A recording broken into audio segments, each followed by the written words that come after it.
Eh, Von Pastor Clemente VIII, 1592-1605. Bueno, sigue hablando sobre el aspecto de, de la vida interna en el reino de Francia, con este nuevo rey, Enrique de Navarra, en la cual ya sabemos que se ha levantado la excomunión, que Sixto V había fulminado, digamos, a quien buscaba ser el primer Borbón rey de, de la cristianísima nación gala. Ciertamente lo que más puede llegar digamos, a desarrollar, digamos, von Pastor, es el edicto de Nantes de 1598, en el cual justamente se hace una primera digamos, lectura de lo que después se va a usar en toda la historiografía oficial sobre la libertad de conciencia y una cierta tolerancia religiosa. Esto ya se había dado con Enrique III, después con el Tratado de Nemours y otras injerencias a nivel reales. Va a ir coartando estos seguidores de Calvino, los hugonotes, que eran obviamente, según el mismo testimonio de Calvino, que tenían que luchar con todos los medios para hacer que la religión purificada, reformada, la pura religión, el puro evangelio, sea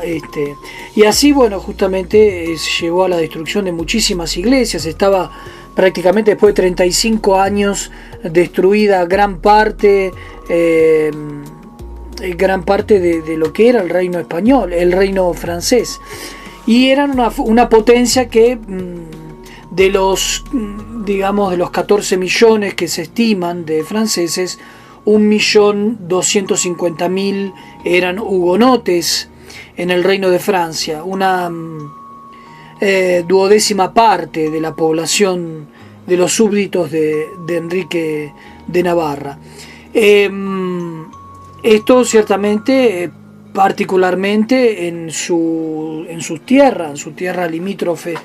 digamos, a todo lo que es justamente hoy Navarra, obviamente el lado francés, ¿no?, que es Bearn, ¿no? Toda esta zona era absolutamente ya de una década o más todavía, que eran estos señores hugonotes, que estaba prohibido absolutamente, bajo cualquier tipo de amenaza, el culto católico, digamos, ¿no? O sea, prácticamente y bueno, poco a poco sí, ciertamente a pedidos del apremio que hacía Carlos Clemente VIII, tenía un embajador bastante que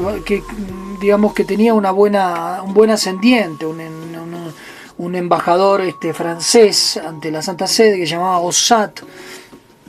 que luego recibirá la púrpura, o sea, lo hará cardenal. Un hombre que ciertamente jugó un papel muy importante para evitar que el Papa todavía llegase a indignarse mucho más de lo que le llegaba, porque obviamente Enrique IV no había cambiado su moralidad en la vida, aunque iba a misa todos los días,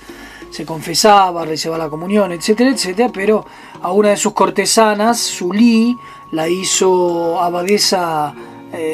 comendataria de dos de estos monasterios, lo cual obviamente iba en contra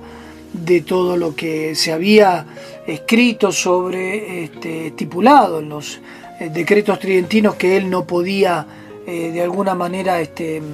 publicar, y lo hacía presente digamos, primero a Alejandro de Medici,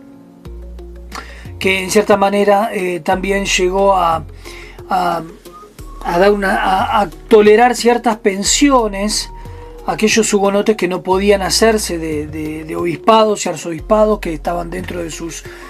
jurisdicciones usurpadas, obviamente, y tuvieron que llegar a un arreglo. Dijo Esto ciertamente hizo indignar a muchos de los buenos obispos que tenía todavía Francia, y el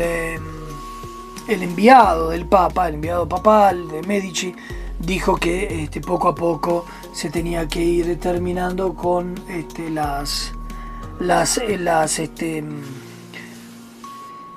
todas estas tropelías, ¿no? Pero que bueno, poco a poco abusos, y que se tenía que incluso llegar a estos arreglos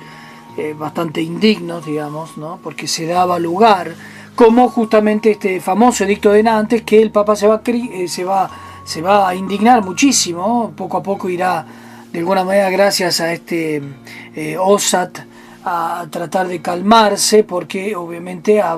el Papa Enrique dice que no puede publicar o hacer público los decretos de Nantes, pero sí puede los decretos tridentinos, pero sí puede promulgar el edicto de Nantes. Es que siempre decía Enrique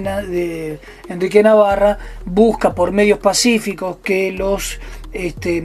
hugonotes calvinistas volviesen al seno de la Iglesia Católica. Parece von Pastor que dice que en parte las cosas iban mejor, siempre se movía, esto lo dice una y otra vez von Pastor, que es claro que el rey francés se movía por cuestiones netamente políticas, lo cual obviamente queda claro que la conversión personal del fuero interno, como hemos dicho, que citando a un historiador francés, va a quedar siempre